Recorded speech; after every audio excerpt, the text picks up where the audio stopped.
قلبي الحيران ناديت يا منان وغمرني بالغفران وزدني إيمانا من قلبي الحيران ناديت يا منان وغمرني بالغفران وزدني إيمانا ذنبي تعلاني للذل أرداني ذنبي تعلاني من قلبي الحيران. بسم الله الرحمن الرحيم. الحمد لله رب العالمين، والصلاة والسلام الأتمان والأكملان على أشرف الأنبياء وإمام المرسلين نبينا محمد وعلى آله وصحبه أجمعين و من تبعهم بإحسان إلى يوم الدين. بینندگان عزیز و گرامی شبکه جهانی وصال حق، سلام الله علیکم و رحمته و برکاته. باز هم الله متعال را سپاس گذاریم که برای من فرصت عنایت نمود تا با قسمت جدیدی برنامه زلال ایمان خدمت شما عزیزان و سروران باشیم. البته مفتخرم که باز هم استاد سلیمانی عزیز را کنار خود دارم. در آغاز سلام های خود و شما بیننده های عزیز را خدمت جناب استاد تقدیم نموده ایشان را خیر مقدم میگویم.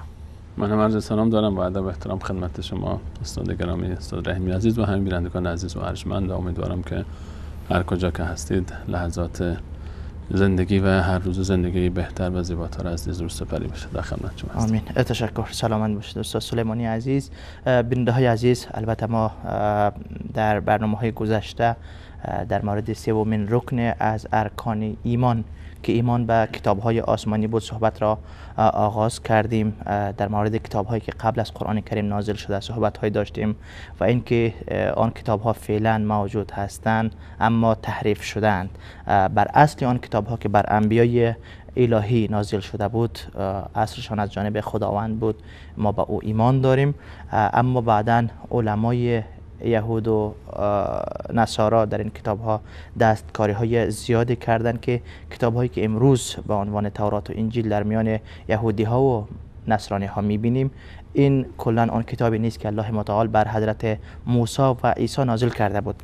سپس به آخرین کتاب آسمانی قرآن کریم رسیدیم. اما خواستیم قبل از این که ما در مورد این کتاب عظیم قرآن کریم صحبتی داشته باشیم، صحبت کنیم، خواستیم صاحب این قرآن را یک معرفی کوتاه داشته باشیم، در مورد پیامبر اکرم صلی الله علیه و سلم صحبتی داشته باشیم که ایشان کی بودند، در کجا بودند و چطور رشد کردند، چطور بزرگ شدند و چطور به پیامبری مبعوث شدند. اگر فراموش نکرده باشید در هفته گذشته ما از قبل از میلاد پیامبر اکرم صلی الله علیه و سلم، قبل از تولدشان صحبت را آغاز کردیم تا اینکه ایشان در سال فیل، سالی که ابرهه بر مکه مکرمه حمله آور شد، در همان سال بعد از حادثه فیل حدوداً 40 روز بعد پیامبر اکرم صلی الله علیه و سلم در مکه معظمه چشم به دنیا گشود. از آنجا همچنان استاد سلیمانی عزیز گفتند که عادت عرب و در مجموع عادت قریش هم البته این بوده که اطفال نوزاد خود را به دایه ها می دادند که تا آنها را تربیه بکنند در صحراها.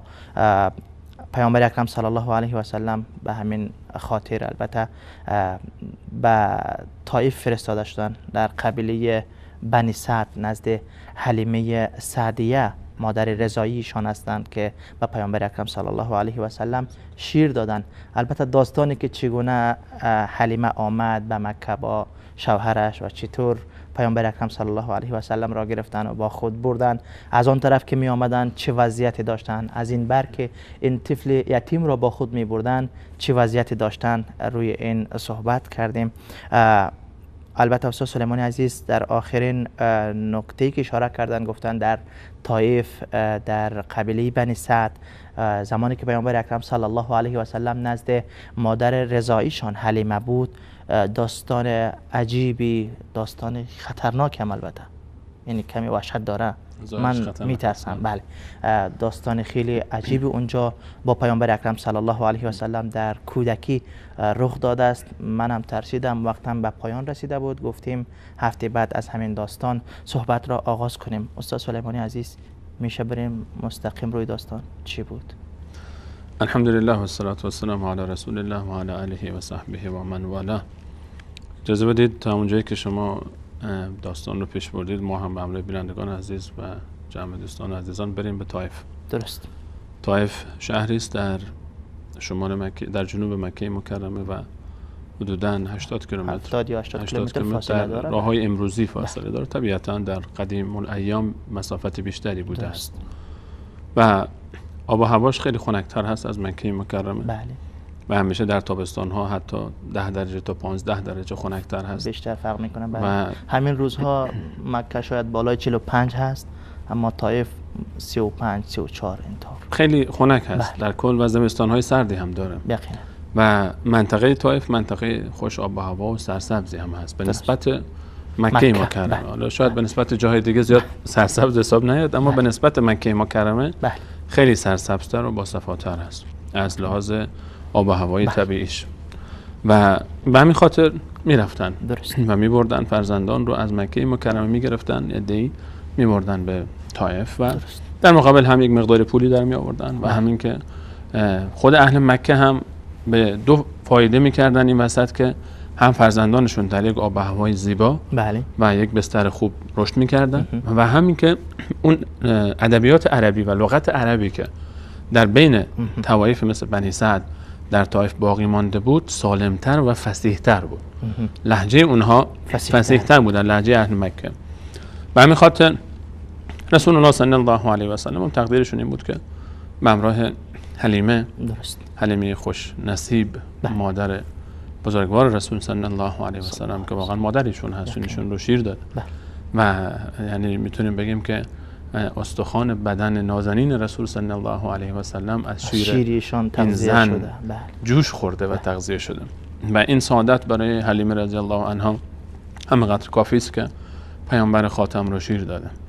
و آمدن رسول الله صلی الله علیه و سلم. الان یک طفل به هر حال 1-2 ساله هستند در بنی سعد. درست. یک روستایی بسیار زیبا با صفاست و من باز هم توصیه میکنم عزیزانی که برنامه نبی رحمت همگام با نبی رحمت رو اگر دیدن که مشاهده کردن، حتما اگر ندیدن هم با آرشیو ما در یوتیوب مراجعه بکنن و این روستا رو از نزدیک تصاویرش رو ببینید که ما اونجا رفتیم و فیلم برداری کردیم. در این فضای زیبا الان رسول الله صلی الله علیه و سلم رشد میکنه به همراه یک برادر دیگری که از حلیمه داره، به اصطلاح برادر رضاییش، پسر اصلی حلیمه.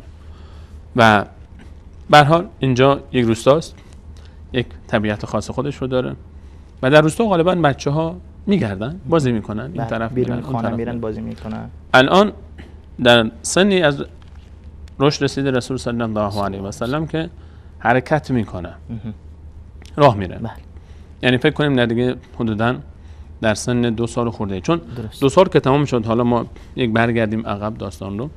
بعد از اینکه 2 سال شیر دادن رسول الله صلی الله علیه و سلم رو 2 سال تمام شد. درست. قرارداد حلیمه با آمنه این دو بزرگوار 2 ساله بود.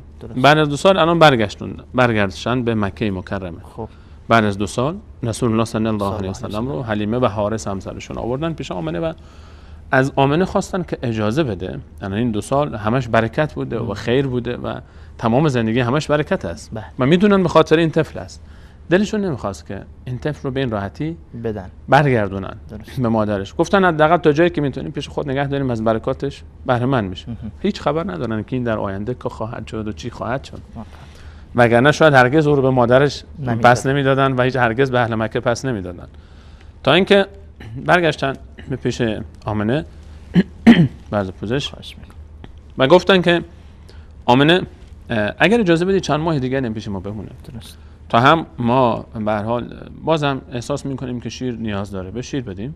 بعضی بچه‌ها 2 سال بیشتر هم میخورن، یعنی بیشتر از 2 سال هم شیر میخورن. بهانه کردن، شاید رسول صلی الله علیه و سلم اینطوری هم نبودن و گفتن که ما میترسیم از اینکه در مکه شنیدیم وبا آمده و این وبا خدای نکرده محمد نازنین رو نگیره و اجازه بده پیش ما باش. خب آمنه هم به طبیعت حال و اقتضای حال مناسب دید که فرزند نازنینش اونجا دید که ماشاءالله خوب رشد میکنه، خوب بزرگ شده، اونجا باشه. گفت باشه مشکلی نیست و خوشحال و بازگشتن. الان رسول صلی الله علیه و سلم سن 2 رو رد کردن، یعنی راه میرن و حرکت دارن، فعالیت دارن. اون طفولیت نازنین بسیار تصورش هم دوست داشتنی است. یعنی رسول الله رو در سن 2-3 سالگی یک طفل معصوم زیبای دوست داشتنی که تمام فرشته های آسمان و ملائکه به او رشک میبرند، در روستای بشخود بازی است. به همراه برادر کوچکترش که بزرگتر از ایشون هست، برادر رضاییشون که از ایشون بزرگتر هست، 1-2 سال بزرگتر از ایشون هست، فرزند حلیمه. درست. و این طفل هم بازی میکنن تا اینکه یک اتفاقی میفته. این طفل، خود طفل حکایت میکنه و حلیمه راوی داستان هست بعدن که پسرم اینطوری گفت، پسر خودش، که رفته بودن پشت خانه مقداری. حلیمه میفرماید که ما اونجا چند تا گوسفند داشتم. در بین گوسفندا غالبا محل خیمه‌ای که حالا یا اتاقکی که زندگی میکردن اون طرف‌تر آغولی یا طویله‌ای، حالا به تعبیر امروزی ما، اونجا گوسفندا نگهداری میشون و کمی دورتر از اونها این 2 تا برادر با هم بازی میکنن. دوستاست و میرن بیرون در دامنه کوی بازی میکنن. بعد یک بار 2 نفر انسان سفید پوش، 2 تا مرد سفید پوش با لباسهای سفید میان پایین، از آسمان میان پایین. این چشم دید خود رسول صلی الله علیه و سلم است که به مادرش حلیمه نقل میکنه و برادر رضاییشون که به حلیمه نقل میکنه. و 2 تا انسان سفید پوش آمدن پایین، آمدن و یک اتفاق عجیبی افتاد. الان حلیمه میفهمد که پسر من دوان دوان اومد پیش من و گریان و فریاد میکشید که مادر برادر ما رو کشتن، برادر من رو کشتن. بعد من پرسیدم که چی شد، حکایت چیه؟ گفت چی، 2 تا انسان سفید پوش آمدن پایین و برادر من رو گرفتن و به زمین خواباندن و سینه او رو شق کردن، پاره کردن و شکافتن و من فرار کردم. اینجا الان رسول الله صلی الله علیه و سلم این اتفاق براش میفته در خارج از حکایت، به هر حال خانه، دورتر از خانه، و برادر ترسان و گریان فرار میکنه، میترسه طبیعتا، طفل اونم فرار میکنه، مادر رو خبر میکنه. مادر حلیمه فریاد میکشه که وای بدبخت شدیم و حارس رو صدا میکنه و بدو حرکت میکنن به سمت جایی که هست. اونا نمیدونن حکایت چیست. یک طفلی که امانت هست، این طفل پربرکت، 2 نفر میان و سینه او رو پاره میکنن و میشکافن. بحث شوخی نیست. و میفهمد که ما بدو و پریشان و نگران رفتیم تا خود رو رساندیم به محلی که محمد علیه السلام اونجا بود و دیدیم که پسرمون، حالا با این تعبیر حلیمه میفرماید، دیدیم که پسرم محمد اونجاست و ایستاده و رنگش هم خیلی پریده، رنگش پریده و ایستاده یک جایی. رفتم نزدیک، شروع کرد به گریه کردن و طبیعت سن طفولیت هست. حالا شاید بگیم که رسول الله صلی الله علیه و سلم گریه میکنه، خب یک طفل است، یعنی اونجا الان بزرگی هم گریه کردن، در بزرگی هم گریه کردن و اشک ریختن برای یارانشون، برای همسرشون، برای فرزندانشون. و الان حلیمه میفهمد من ایشون رو در بغل گرفتم و به آغوش گرفتم. اول طبیعت هر مادر است که طفلی رو به آغوش میگیره و چه آغوش مبارکی است، آغوشی که رسول الله صلی الله علیه و سلم رو در بغل میگیره و خوشا به حال همه اون کسانی که رسول الله صلی الله علیه و سلم اونها رو در آغوش میگرفت و در رأس اونها همسران رسول صلی الله علیه و سلم هستند. ام المؤمنین عایشه است، ام المؤمنین خدیجه است. اینها کسانی هستند که در آغوش رسول صلی الله علیه و سلم بودن. آیا امکان داره کسی که در آغوش رسول صلی الله علیه و سلم، انسان کی رو در آغوش میگیره؟ کسی که با او محبت داره و علاقه داره، مخصوصا همسران، مخصوصا یاران نزدیک و اصحاب، مخصوصا مادر مثل حلیمه و امثال اتفاقهایی که افتاده. به هر حال آغوش میگیره حلیمه رسول الله صلی الله علیه و سلم رو و رسول الله صلی الله علیه و سلم گریه میکنه و ما پدر بزرگوارشون، پدر رضاییشون، حارس، ایشون رو در آغوش میگیره، همسر حلیمه. و بعد میپرسن چی شد؟ از خود رسول صلی الله علیه و سلم میپرسن که چی شد؟ و ایشون فرمود که 2 نفر آمدن و سینه من رو شکافتن و پاره کردن. این روایت حلیمه است از زبان رسول الله صلی الله علیه و سلم در طفولیت. بعد این روایت رو تکمیل کردن خود رسول صلی الله علیه و سلم سالهای بعد با تفاصیل بیشتری از جوانبی که اون موقع مشخص نبود. و 2 نفر آمدن و سینه من رو شکافتن و تکه گوشتی از داخل سینه من در آوردن و گوشتی بود، قلب نازنین رسول صلی الله علیه و سلم در آوردن و مقداری از اون رو کندن و گفتن این سهم شیطانه از قلب تو و انداختنشون طرف و بعد این رو دوباره گذاشتن در داخل سینه من و دست کشیدن و رفتن. رسول الله صلی الله علیه و سلم بنا به روایتی که انس میفرماید ازشون که در اون لحظه دو ملک آمدن و رسول الله صلی الله علیه و سلم رو گرفتن و سینه‌شون رو شکافتن. یک عملیات حقیقی است، جراحی، یک عملیات جراحی به صورت عملی این اتفاق افتاده، نه که یک تصور و خواب بوده باشه. یعنی در واقعیت این اتفاق افتاده و سینه مبارک رو شکافتن و قلبشون رو گرفتن و در تشتی از طلا با آب زمزم شستن و یک تیکه‌ای رو که سهم شیطان گفته شده در روایت کندن و انداختن دور و بعد گذاشتن و دست کشیدن و دوختن. و انس رضی الله عنه که راوی حدیث است و انس بن مالک که خادم رسول صلی الله علیه و سلم است و 10 سال خدمتکاریشون بود در مدینه منوره، میفرماید من حتی در اون سنی که رسول الله در مدینه است، الان چه سالیه؟ رسول الله علیه الصلاه و السلام در 53 سالگی وارد مدینه شدن، 10 سال بعد فوت کردن. یعنی حداقل از 53 به بالا است حکایت انس.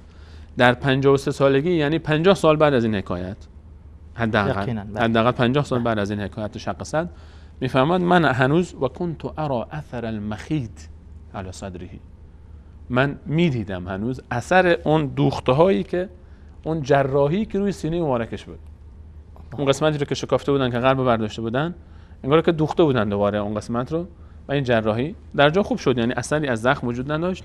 اما انس میفرماید جای زخم و نشانه زخم و جراحی و دوختگی اثر المخیط، از مخیط از خیاطی میاد، از دوختگی میاد. من اون اثر رو میدیدم تا کی 50 سال بعد من این رو میدیدم و این اتفاقی بود که به اسم شق صدر معروف است. شق صدر شکافتن سینه نازنین رسول صلی الله علیه و سلم که 2 بار اتفاق افتاده. یک بار اینجا در بنی سعد اتفاق افتاد و یک بار دیگر این اتفاق باز 40 سال بعد، 45 سال بعد حدوداً، دقیق حساب بکنیم 47 سال بعد یا 48 سال بعد این اتفاق در مکه مکرمه افتاد، وقتی که رسول علیه السلام قصد سفر معراج داشتن. در شب معراج هم در سفر اسراء که بخش زمینی سفر هست از مکه مکرمه تا از مسجد الحرام تا مسجد الاقصی، این بخش و از مسجد الاقصی به آسمان که 2 بخش داره این سفر، زمینی رو اسراء میگن و از مسجد الاقصی به آسمان رو معراج. این در شب معراج هم این اتفاق افتاده، شق صدر رسول صلی الله علیه و سلم. گفته میشه که در بخش اسراء اتفاق افتاده در کنار مسجد الحرام قبل از حرکت به سمت مسجد الاقصی و به سمت آسمان ها در سفر معراج، که اولین اتفاق در بنی سعد اتفاق افتاده، اون بعد از نبوت و این در دوران طفولیت قبل از نبوت این اتفاق افتاد. خب این اتفاق الان ما بعداً خبردار شدیم که رسول الله علیه السلام نبی پیامبر خاتم بود و حکایت چی بود و ملائکه آمدن، اما حلیمه که خب نمیدونست این حکایت چی است. حتی خود رسول صلی الله علیه و سلم در اون لحظه نمیدونست، بلکه تا قبل از نزول وحی هم نمیدونست که پیامبر میشه و احساس کرد که شاید جنی بوده. اونا فکر کردن شاید جن بوده، شاید شیطانی بوده. بالاخره در یک دشتی آمده و بچه رنگش بریده و نگاه میکنن، اونها میبینن رو سینه‌اش اثر یک شکافتی، اون اثری رو که انس 50 سال بعد میدید، اینا همین الان اتفاق افتاد اونا میدیدن.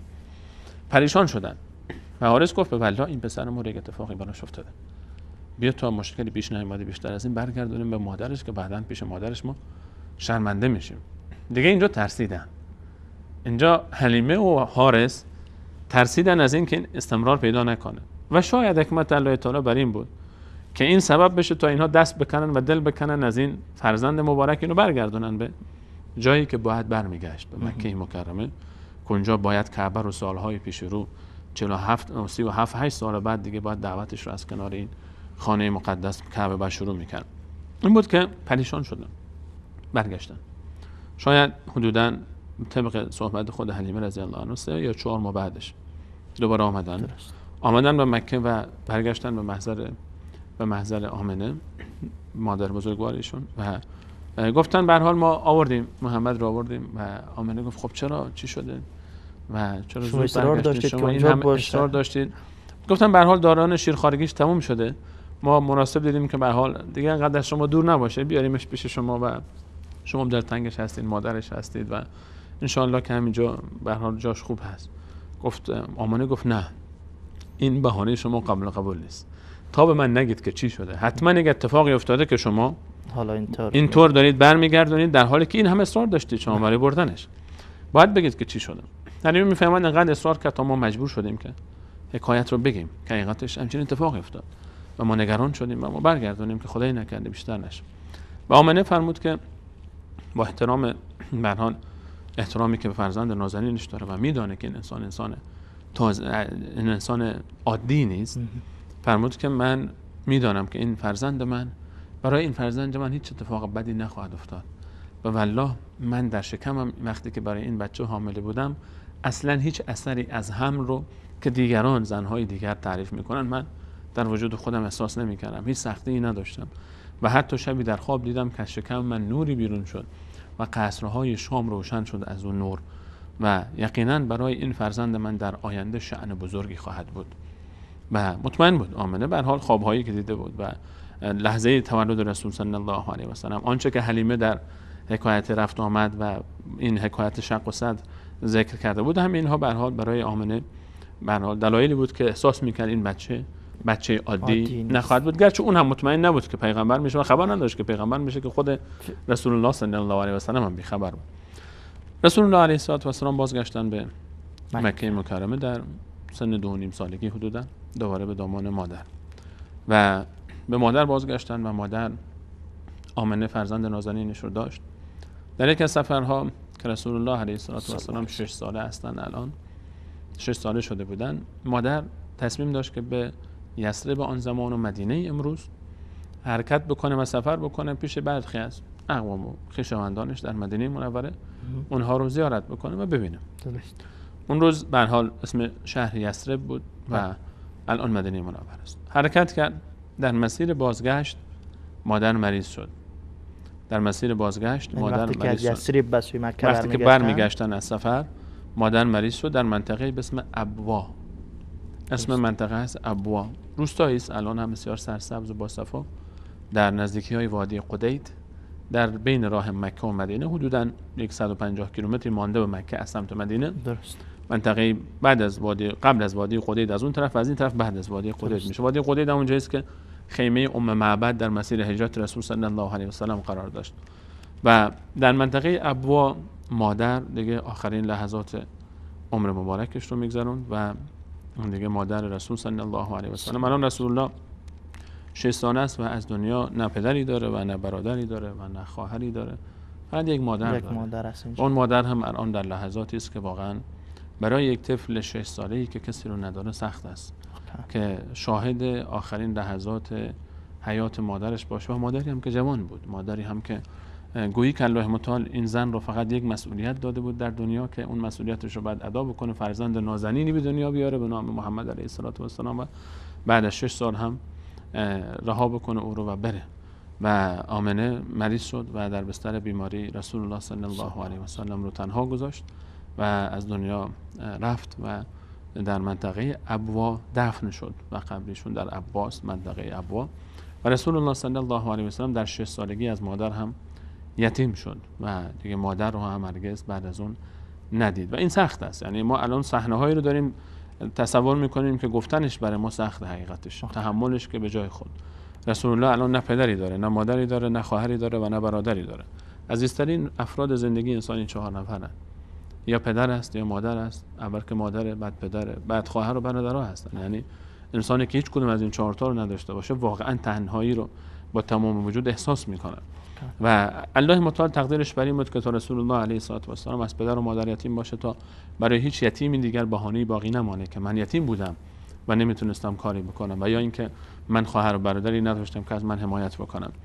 عبدالمطلب پدر بزرگشون، پدر بزرگ پدریشون، در همون ابوا، مادر همونجا، پسر رسول الله علیه و سلم با دلی ناراحت و چشمانی اشکبار مادر رو ترک کردن، قبرش رو، و در ابوا دفن شد مادر و رسول الله تنها به همراه عبدالمطلب پدر بزرگشون، پدرشون بازگشتن به مکه مکرمه و بر سرپرستی الان رسول الله علیه السلام رو عبدالمطلب پدر بزرگشون دارن و در مکه مکرمه ازشون به هر حال چیز میکنن که نگهداری میکنن که هم به هر حال پسر عبدالمطلب عبدالله از دنیا رفته و هم عروسش که پدر و مادر این فرزندن.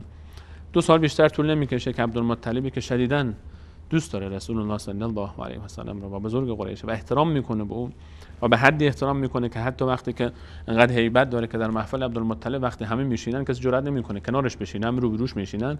محمد علیه السلام که 7 سالش بیشتر نیست یا 8 سالش بیشتر نیست، 6 تا 8 بشه عبدالمطلب بود، وقتی که وارد محفل میشه مستقیم رو صدا میکنه و کنار خودش برای زایرین خودش مینشانه حتی. و این به هر حال خیلی ها برای دیگران قابل تحمل نیست که ما اشراف هستیم و اینقدر این طفل رو داره ناز میده.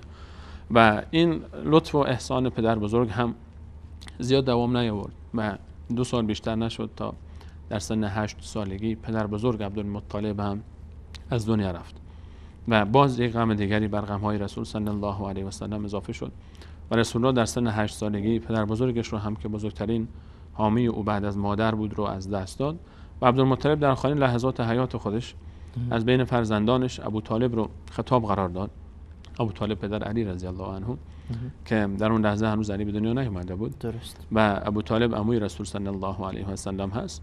ایشون رو خطاب قرار داد و مسئولیت رسول صلی الله علیه و سلم رو به ایشون سپرد در سن 8 سالگی و به ایشون گفت که عبدالمطلب این رو میفهمید که در میان فرزندانش ابوطالب گزینه خوبی است برای سرپرستی پیامبر. عبدالمطلب فرزندان زیادی داشت. به هر حال الان ابوطالب غیر از ابوطالب فرزندان دیگری هستند. حمزه هست، عباس هست، ابولهب هست و دیگر حارث هست و همه زنده بودن غالبا. فقط عبدالله که از هم کوچکتر بود از دنیا رفته بود و از بین اینها در ابوطالب آثار و صفاتی میدید که به هر حال احساس میکرد که از بقیه شایسته تر است. درست. برای نگهداری و محبت او رو به محمد علیه السلام بیشتر میدید. درست. نسبت به دیگر عموها، به این خاطر نه که بقیه اینطور نبودن، همه دوست داشتن رسول الله صلی الله علیه و آله. حتی ابولهبی که بعدها دشمنی کرد، ما گفتیم در لحظه‌ای که خبر تولد رسول الله علیه السلام به ابولهب رسید و کنیز ابولهب خبر رو به او داد، او رو از خوشحالی آزاد کرد. یعنی ابولهب کردن کنیز کار خیلی بزرگی. اون موقع آزاد کردن کنیز مثل الان هدیه دادن یک ماشین به کسی دیگه است، حتی بیشتر از این. و به هر حال در یک سرمایه‌ای بود برای یک کسی و این به خاطر خوشحالی او نسبت به تولد فرزند عبداللهی که چند ماه پیش از دنیا رفته بود و برادرشون بود، به هر حال برادرزاده‌شون به دنیا آمده بود و این محبت این جایگاه رو رسول صلی الله علیه و سلم در بین همه اهل مکه و علل خصوص در بین قریش و علل خصوص در بین بنی هاشم و خاندانشون داشتن. و بعد از اون ابوطالب در سن 8 سالگی به بعد سرپرستی رسول الله صلی الله علیه و سلم در مکه مکرمه به عهده گرفتن. تشکر، سلامت باشید. اجازه بدیم بریم به سراغ میان برنامه. بعد از میان برنامه میایم خدمت ابوطالب ان شاء الله. بیننده‌های عزیز، دیدیم که پیامبر اکرم صلی الله علیه و سلم در طایف حادثه شق الصدر که حکایت کردن جناب استاد، اون حادثه اتفاق افتاد و از اونجا آمدن به مکه و سپس تا چند سال 3.5 سال تقریبا با مادرشان بودن. مهر و محبت مادر هم با وفات مادر البته کند. سپس به عبدالمطلب جد بزرگوارشان متعلق شدن، تعلق گرفتن و سرپرستیشان را عبدالمطلب به دوش داشت. این هم فقط 2 سال دوام کرد. پیامبر صلی الله علیه و سلم باید از یک مهر و عطوفت دیگر محروم می شدن، از این هم محروم شدن، حالا رفتن به دامان عموی بزرگوارشان ابوطالب.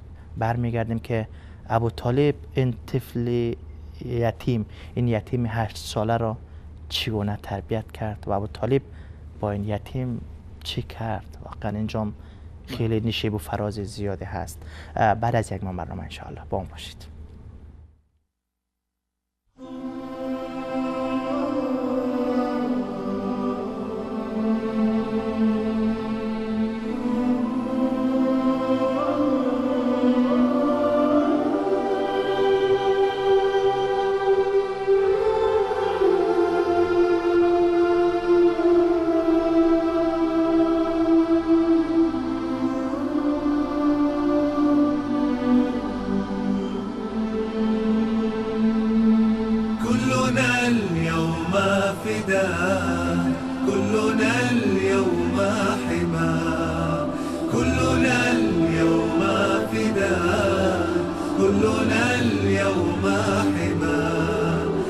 حبيبي يا محمد يا ختام الأنبياء يا حبيبي يا محمد يا ختام الأنبياء يا ختام الأنبياء يا إمام المرسلين جئت بالنور المبين من إله العالمين عم في الكون سنا يا إمام المرسلين جئت بالنور المبين من إله العالمين عم في الكون سنا كلنا اليوم فداء كلنا اليوم حماه يا حبيبي يا محمد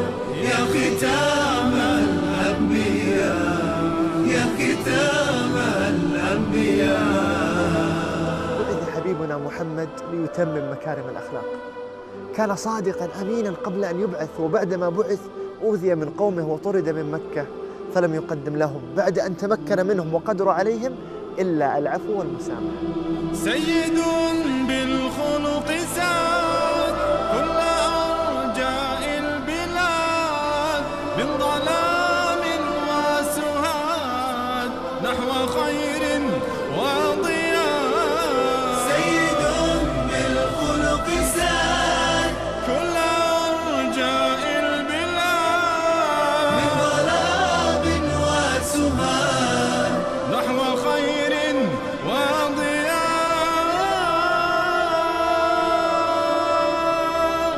كان للخير دليل بسمة تروي العليل يصفح الصفح الجميل في محياه الوفاء. كان للخير دليل بسمة تروي العليل يصفح الصفح الجميل في محياه الوفاء. كلنا اليوم فداء كلنا اليوم حماه يا حبيبي يا محمد يا ختام الأنبياء يا ختام الأنبياء. محمد صلوات ربي وسلامه عليه أوذي كثيرا ليوصل إلينا دين الإسلام لينقذنا من النار، فوالله لنفديه بأموالنا وأنفسنا وكل شيء عندنا. سيرة الهادي محمد أصبحت للكون تشهد من رماه سوف يخمد عاث بالذل مدى. سيرة الهادي محمد أصبحت للكون تشهد من رماه سوف يخمد عاث بالذل مدى.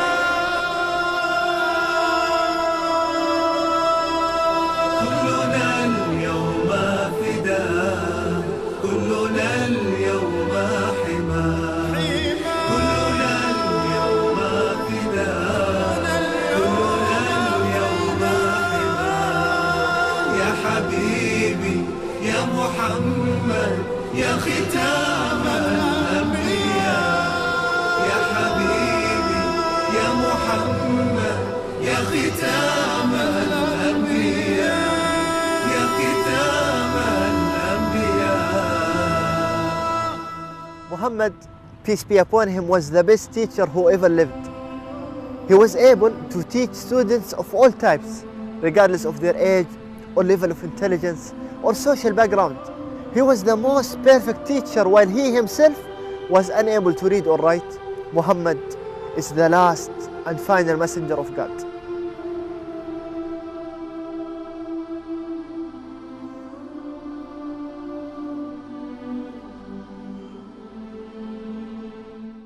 من قلبي الحيران ناديت يا منان أغمرني بالغفران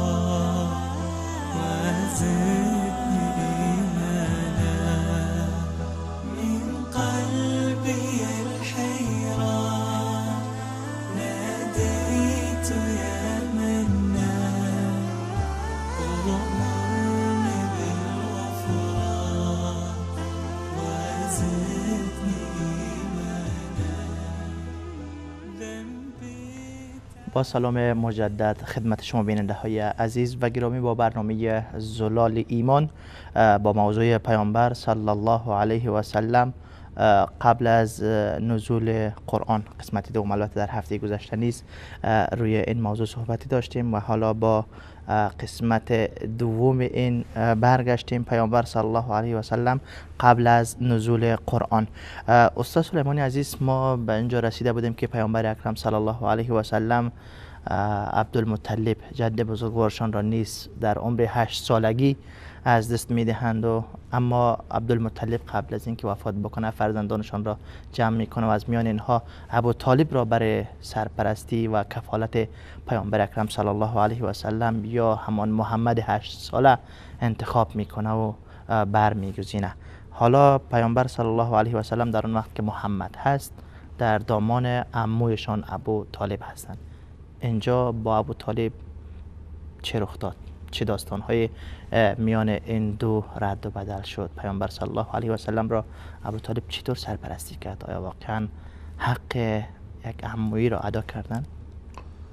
ابو طالب در حق رسول صلی الله علیه و سلم از لحظه‌ای که رسول الله علیه السلام به دنیا آمدن تا لحظه‌ای که ابو طالب از دنیا رفت بله. هرگز کوتاهی نکرد و تاریخ بهترین شاهد بر این ادعاست. تولد رسول صلی الله علیه و سلم در خانه ابو طالب بود. مثلا خود رسول الله که به دنیا آمد در خانه ابو طالب به دنیا آمد. بعد از اینکه در خانه ایشان به دنیا آمد علاوه بر این باز رسول الله صلی الله علیه و سلم بعد از اینکه می‌بینیم با وجود آمنه با وجود عبدالمطلب هم ابو طالب هست، نه که نیست. بله. اما چون اونها به هر حال قوی‌تر هستن و بزرگتر و حقدارتر اسمی ازشون گرفته نمیشه. بعد از وفات عبدالمطلب سرپرستی رو به صورت مستقیم و همه جانبه درست ابو طالب به عهده میگیره. ابو طالب در خانه‌ای که زندگی میکنه الان رسول الله صلی الله علیه و سلم به خانه دیگری میره. اول در خانه مادر بود، به دنیا آمد خانه ابو طالب. بعد از اونجا رفت به خانه حلیمه، بعد از خانه حلیمه دوباره بازگشت به خانه آمنه مادرش، بعد از خانه آمنه رفت به خانه پدر بزرگ عبدالمطلب، بعد از خانه عبدالمطلب الان دوباره باز میره به خانه ابو طالب و هی از این خانه به اون خانه این ذات نازنین جابجا میشه. و در خانه ابو طالب الان ابو طالب خب خودش فرزندان دیگری هم داره. جعفر رو داره، عقیل رو داره و اینها از رسول الله صلی الله علیه و سلم بزرگتر هستند و اینها هم در خانه ایشون زندگی میکنن و ابو طالب هم زندگی میکنه به همراه این هم. ابو طالب شدت محبتش به رسول الله صلی الله علیه و سلم چنان زیاده هست که در سفرها حتی ایشون رو با خودش سعی میکنه ببره.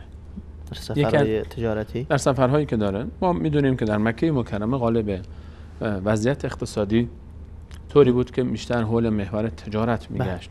مکه محلی برای زراعت نیست. هنوزم تا به امروز هم با وجود امکاناتی که هست و پیشرفت‌هایی که هست اکثر منبع اصلی درآمد مردم مکه مکرمه تجارت و به هر حال اقلامی است که از جای دیگه میارن و میفروشن. الان ابو طالب قصد داره بره به سمت شام، سرزمین آل سوریه امروزی به عنوان مثال و فلسطین امروز. و در این مسیر محمد علیه السلام رو که طفلی حدوداً شاید بگیم که 10-11 ساله است با خودشون همراه میکنه و در سفر با خودش میبره و خود همین همراه کردن رسول الله صلی الله علیه و سلم با ابو طالب در سفری که هیچ نیازی به وجود رسول صلی الله علیه و سلم نیست و ایشون هیچ مهره مؤثری در اقتصاد این گروه هم نیست، نشان از محبت ایشون و دلبستگی ابو طالب به رسول الله صلی الله علیه و سلم داره که دوست داره در سفر و حضر همراهش باشه تا خیالش جمع‌تر باشه و دل جمع‌تر باشه از این امانتی بزرگواری که در اختیارش گذاشته شده از عبدالمطلب و آمنه و عبدالله برادرش. و در سفری که میرن به منطقه‌ای میرسن که در اون یک صومعه است، عبادتگاهی است از یک راهبی مسیحی. درست. و شخصی به اسم بحیرا در اونجا زندگی میکنه، بحیرای راهب. درست. این بحیرا وقتی که مردم قریش می آمدن و میرفتن از این کاروان محل در مسیر کاروان تجاری اونجا زندگی میکنه. درست. و گویی که به دنبال گمشده‌ای میگرده بحیرا. اینجا هر کاروانی که میاد و نگاه میکنه و میسنجه و گذر میکنه میره تا اینکه این کاروان میرسه، کاروان قریش و عده از سران قریش که در اون ابو طالب هست و برادرزاده نازنینش محمد علیه السلام در سن طفولیت و خردسالی. وقتی که اینها رو میبینه به استقبال میاد، از صومعه بیرون میشه، استقبال گرمی میکنه، اونها رو در آغوش میگیره و سابقه نداشته که تا به حال با این کاروان این گونه برخورد کنه این آدم. یعنی بار اولی نیست که همدیگر رو میبینن بله. و این مسیر رو بارها قریش داره میره و میاد. بله. و بارها اصلا این انسان رو میشناسن، مشهور این آدم. بله. کم اینجا هست و هر کاروانی میاد یه نگاهی میاندازه میره. اما این دفعه اینها رو خیلی تحویل میگیره و خیلی استقبال گرمی میکنه و میگرده بین کاروان تا میرسه به چهره منور و مطهر رسول الله صلی الله علیه و سلم و اون جمال نازنین رو وقتی که میبینه فریاد بلند میکنه و میاد دستش رو میگیره، میگه به خدا قسم که هذا سید المرسلین و هذا خاتم النبیین. میاد و دستش رو میگیره و میگه به خدا قسم که آخرین پیامبران اینه و این خاتم النبیینه و این همون کسیه که عدل پا میکنه و این دوباره به توحید برمیگردونه همه این انسان ها رو و بشریت منتظر رسالت این انسان، این طفله. و خب این جمله برای کسی که الان برای سران قریش، ابو طالب، بقیه یک عجیبه. این بحیرای راهبی که اصلا قریش بت پرست به هر حال جاهلی که دختران خودش رو بعضیاشون زنده به گور میکردن رو اصلا هیچ عددی حساب نمیکرد، الان یک دفعه میاد اینطور تحویل میگیره و بشارت میده که این پیامبر خاتمه. چگونه ممکنه؟ در حالی که قریش تو ذهنش هست که هنوز مردم مدینه، یهودیان مدینه و یثرب اون زمان هر وقت می اومدن با اینها در مکه بحثشون میشد و جدل میکردن با قریش، میگفتن به زودی پیغمبری از ما خواهد آمد که ما با اون عزیز میشیم و میایم و شما رو چنان از بین میبریم که خداوند عاد و ثمود رو از بین برد. اون پیامبری که یهود منتظر اونهاست در یثرب و پیامبر خاتمه میگه، این میگه که از ما این یتیم ابو طالب که پدری نداره، مادری نداره، خواهری نداره، برادری نداره، یک ریال پول داخل جیبش نداره، هیچ ثروتی نداره، این میخواد بشه منجی آخر عالم. براشون تصورش کمی سخته. و گفتن و ما علمک، تو از کجا میدونی این حکایت رو؟ بر چه مبنایی داری میگی این پیامبره؟ گفت به والله شما از اون گردنه کوه وقتی که خم شدید به این سمت داشتید میآمدید، از گردنه داشت کاروان شما میآمد، هیچ درختی نبود مگر اینکه به سمت این خم میشد و سجده میکرد در مسیر. این یک نشانه. گفت نشانه دومی من از این بچه دارم، کتمن هست، پشت کتفش یک گوشت برآمده ای هست، مهر نبوت اونجاست. و رسول الله صلی الله علیه و آله این رو همیشه داشت همراه خودش. بین دو کتف مبارکش پشت پایینتر از گردن یک گوشت برآمده ای بود که اونجا نوشته، اونجا گفته میشه که نوشته بود محمد رسول الله. و خب اینو کسی نمیدید، هر کسی نمیدید و هر کسی رسول الله صلی الله علیه و نشان هم نمیداد. و صحابه هم حتی ختم به اسم ختم نبوت، سلمان مثلا می اومد هی تلاش میکرد تا پشت سر رسول الله نگاه بکنه که آیا کمرشون کی وقت میشه که این اثر مهر رو ببینه. و بعد رفت تا غذا درست بکنه، از این میهمان هاشون استقبال بکنه. غذا که درست کرد دعوت کرد که بیان غذا بخورن. خب این طفل رو کسی دعوت نکرده بود یا خودش نیومده بود، در بین شترها نگهبانی میداد برای شترها. گفت اون رو بیارید. آمد رسول الله صلی الله علیه و سلم و همه نشسته بودن بزرگان قوم و جای برایشون نبود. زیر درخت سایه درخت رو پر کرده بودن. یه گوشه زیر آفتاب نشست این طرفتر و همین که زیر آفتاب نشست این سایه درخت منتقل شد آمد روی سر نازنین ایشون و با حیرا داشت نگاه میکرد. گفت ببینید سایه چطور منتقل شد روی سر این. و قبل از این هم از اون لحظه که از پیش شترها حرکت کرد تا اینجا ابری روی سرش سایه میانداخت و اینها همه نشانهای این هست که این انسان مبارک است. من شما را قسم میدم که این رو نبرید با خودتون.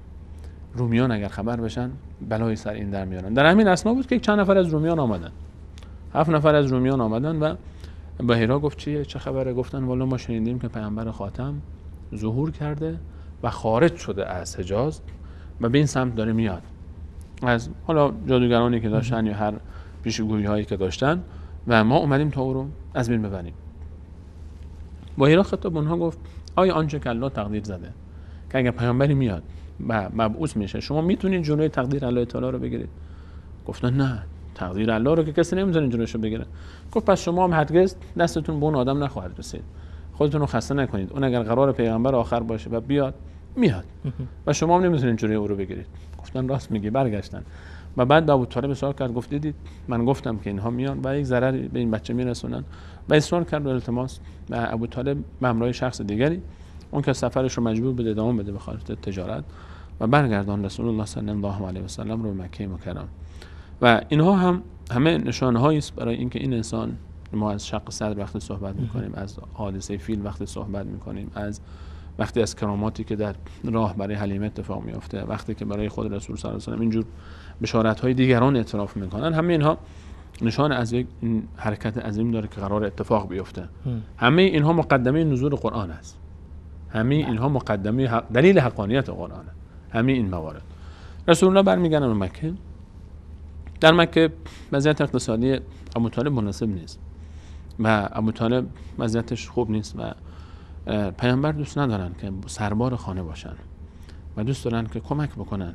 به هر حال انسانی است که انسان جوانمرد نیست و دوست نداره که اذیت بکنه دیگران. الان به سنی رسیده که به هر حال 13-14 سالشه و میتونه خودش رو پای خودش بیسته. از عموش خواست که اجازه بده تا چوپانی بکنه و یک کمی به هر حال برای دیگران، برای اهل مکه میرفت گوسفنداشون رو میگرفت، میبرد در وادی‌های اطراف مکه میچران و یک مقدار پول میگرفت و عمو موافقت کرد و رسول الله صلی الله علیه و سلم چند سال از عمر مبارکش رو مشغول چوپانی بود. پیامبر اکرم علیه السلام در دوران نوجوانی مشغول چوپانی بود. گوسفندها رو میگرفت، میبرد اطراف مکه مکرمه و گوسفندها رو میچراند و این صفت و رسول الله صلی الله علیه و سلم فرمودن هیچ پیامبری نبوده مگر اینکه چوپانی کرده و این خودش یک حکایت جالبی است که هیچ پیامبری مبعوث نشده مگر اینکه یک سالهای از عمرش رو چوپانی کرد. ما میدونیم مثلا موسی علیه السلام به خاطر اینکه دختر شعیب علیه السلام رو داشته باشه 8 سال تا 10 سال چوپان شعیب علیه السلام بود و حکایتش معروف است. فقط به خاطر اینکه مهر دختر شعیب علیه السلام 10 سال این بود که چوپانی کنه. خب به هر حال حالا برخی از دوستان شاید بگن که ما هم بس حق دارن خانواده عروس ما و خانم ما که سر ما سخت بگن. خب اون دخترم دختر شعیب بود، بالاخره بازم ارزشش رو داشت که آدم 20 سالم چوپانی بکنه و هر پیامبری چوپانی کرده. عیسی علیه السلام چوپان بوده و موسی علیه السلام چوپان بوده و نوح علیه السلام چوپانی کرده، ابراهیم علیه السلام چوپانی کرده و محمد علیه السلام هم که سردار همه انبیاست چوپانی کردن. درست. چوپانی برای رسول صلی الله علیه و سلم صفات مهم رو در بر داشت. اون قلب نازنینی که در شق صدر شستشو داده شد و الله تعالی میخواد این قلب معصوم باشه و پاک باشه و شیطان سهمی در این قلب نداره و اون تیکه گوشتی که پرت شده هم دلالت بر این داشت. در چوپانی تواضع یکی از صفاتی است که هر چوپانی به هر حال داره، تواضع. چون انسان وقتی با گوسفند سر کار داره، با حیوان سر کار داره، دیگه غرور و تکبر اینجا معنایی نداره. تر خوش کردن حیوان، علف درست کردن برای اونها، تمیز کردن حیوان، زندگی در کنار گوسفندهایی که بوی اونها و تعفن اونها بالاخره انسان رو آزار میده. این غرور انسان رو میشکنه. تواضع به انسان یاد میده، شجاعت به انسان یاد میده. انسان در چوپانی مجبوره که گرگی حمله میکنه، حیوان درنده حمله میکنه و باید باش مبارزه بکنه تا نجات بده جان چوپان خودش رو. انسان در چوپانی صبر و حلم و استقامت و بردباری یاد میگیره. انسان عطوفت و مهربانی یاد میگیره، چون باید مهربان باشه. به هر حال گله یکی از این گله چاختره، یکی مریضه، یکی کوچیک بچه‌ای داره، برای بزغاله‌ای هست یا بره‌ای هست، یکی میفته پاش میشکنه، بعد بینا رسیدگی بکنه و چوپان همیشه باید مواظب گله خودش باشه. پشت سر گله حرکت میکنه تا گله پیش روش باشه. حواسش به تک تک افرادش هست، کسانی که در گله هستن. پیوسته فکر اینه که چطور بستر بهتری فراهم بکنه برای گوسفندانش، برای کسانی که تحت رعیت او هستن. و الان اینجا مناسب نیست، این بستر مناسبی برای چرا نیست. اینجا الان این حیوانات از بین میرن، بعد جای دیگه ای رفت، از اینجا اینا رو میبره به جای دیگه ای. اونجا فکر میکنه که نه اینجا به درد نمیخوره، الان باید یک بستر دیگه ای فراهم بکنم، بلند میشه میبره اونها رو جای دیگه. و همین درسایی است که ما اینا رو در زندگی رسول الله میبینیم که چطور هجرت به حبشه، هجرت به مدینه، اینا همه گویی درسایی بود که رسول الله در دوران نوجوانی داشت تمرین میکرد که تو و یک گروهی کمرای تو هستن اینجا نمیتونی، بعد بری یک جای دیگری که منافع همراهان خودت رو بعد در نظر بگیری که چطور اونجا موفق ترن. و موارد فراوان دیگری که ما در چوپانی میبینیم که رسول الله صلی الله علیه و سلم همه درسایی است که انسان در چوپانی یاد میگیره. در چوپانی انسان فرصت برای تفکر داره، تفکر در آسمان ها، در خلقت آسمان و زمین. شبها چوپان در بیابان میخوابه، بیابان سر بلند میکنه، بالای سر خودش ماشاءالله میلیون ها و میلیاردها ستاره رو میبینه و فرصتی است برای تفکر و تدبر و تعقل. تنهاست. و اینها همه درسایی بود که الله متعال مدرسه‌ای درست کرده برای رسول الله صلی الله علیه و سلم.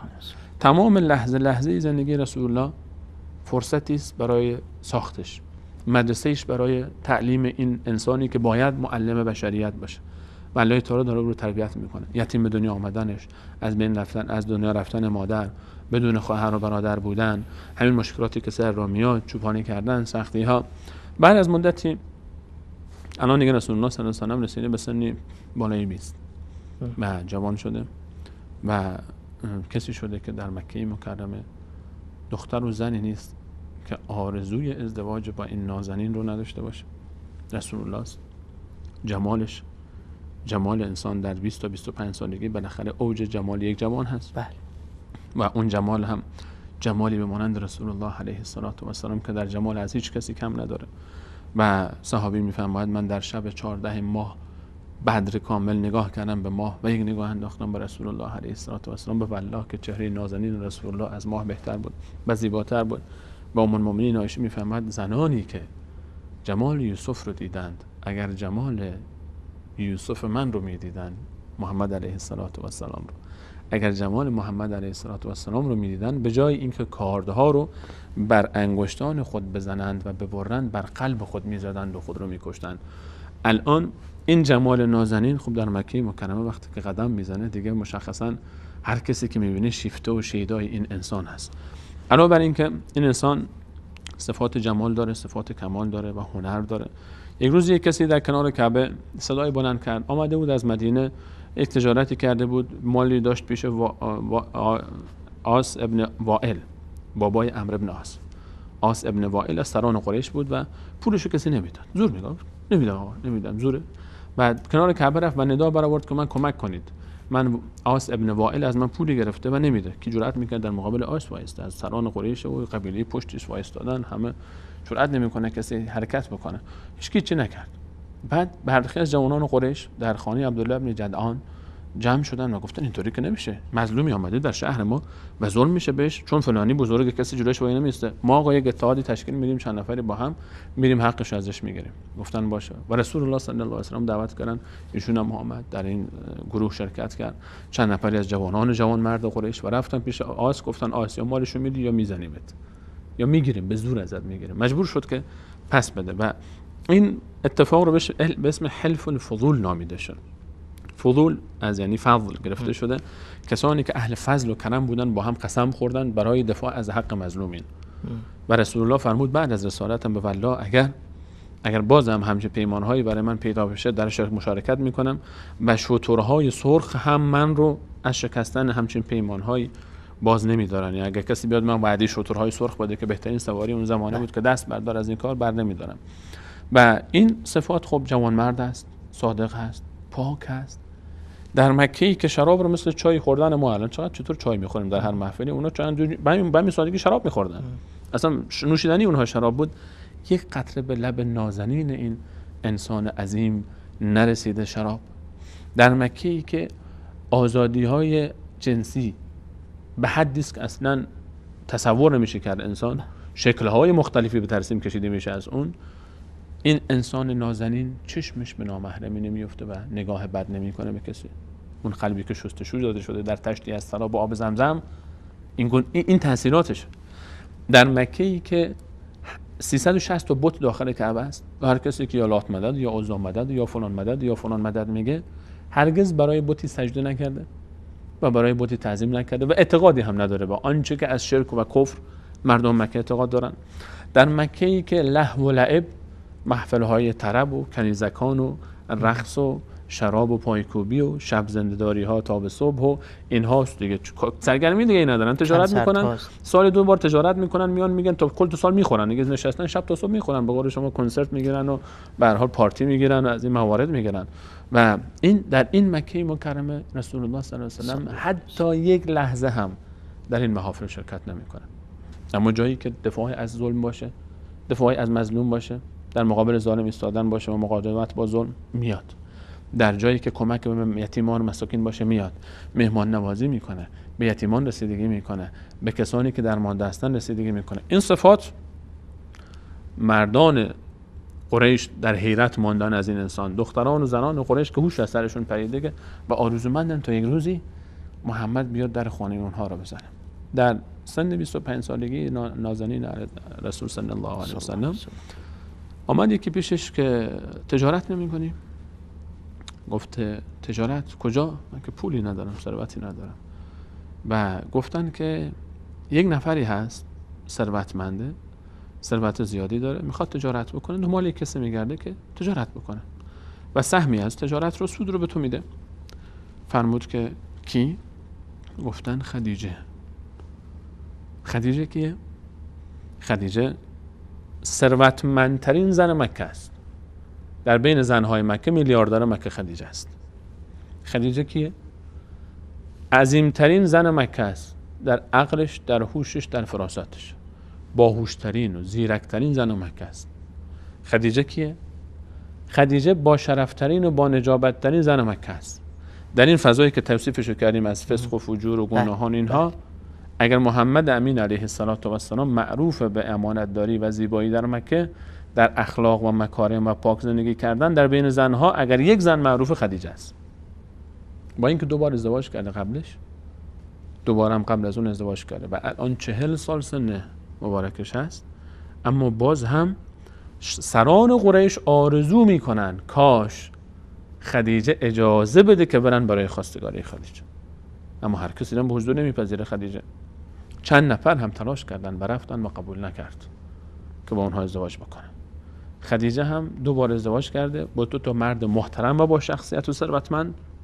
قبل از اون با اونها از دنیا رفتن و از اونها هم 1-2 تا فرزند هم داشت، اما برای ازدواج سوم دیگه آماده نیست. به دنبال کسی میگرده که مرد آرزوهای او باشه.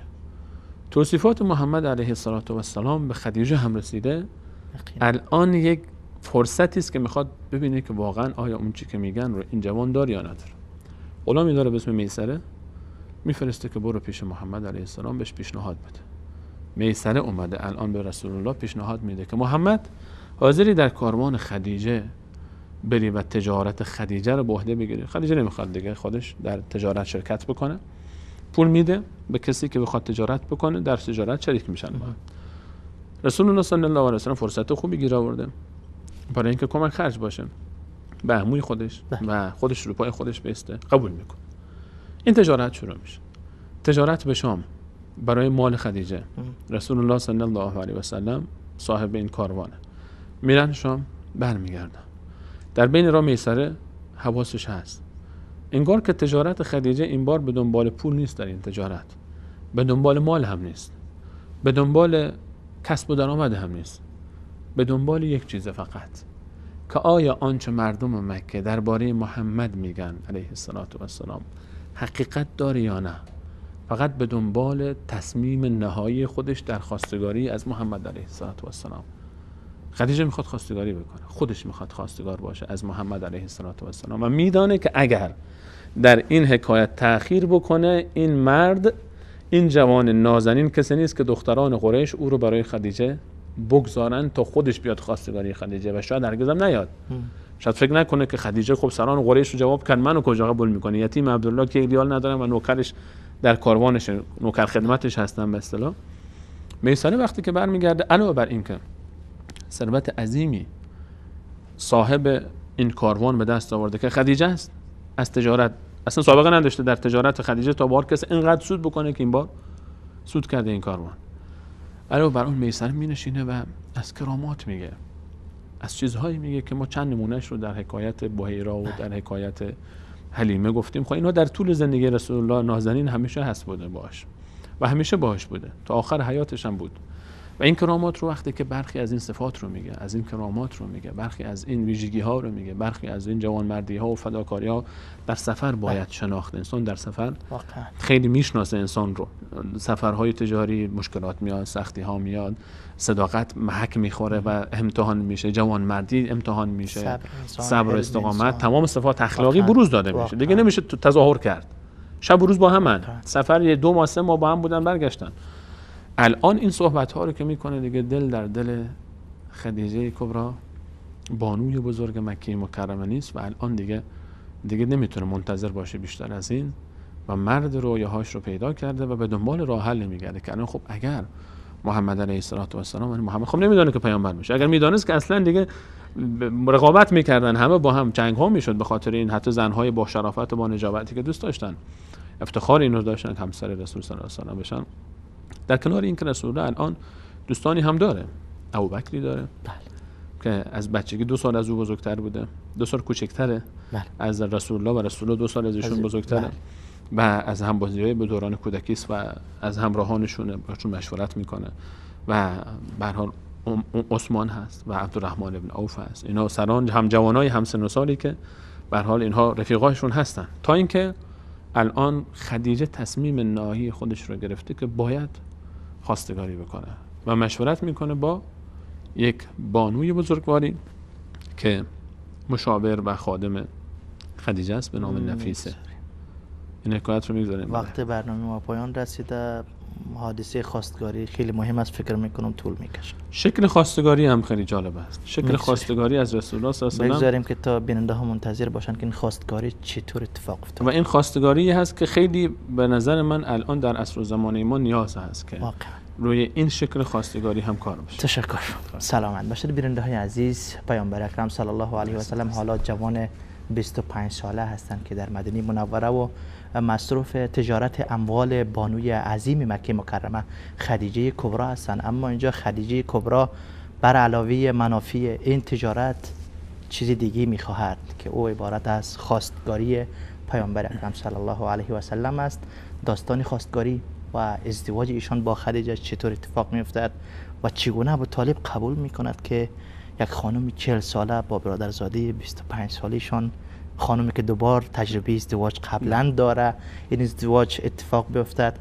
حتما منتظر باشید در هفته آینده انشاءالله که داستان ازدواج و خواستگاری را خدمتتان عرض میکنیم. تا آن دم الله یار و مددگارتان و السلام علیکم و رحمت الله و برکاته.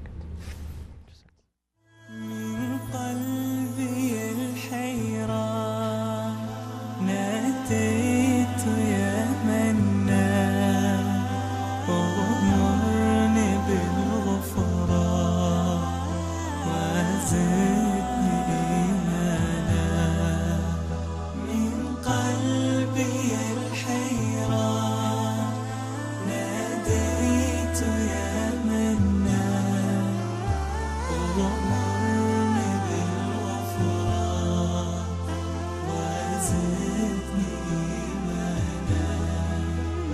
ذنبي تعلاني للذل أرداني.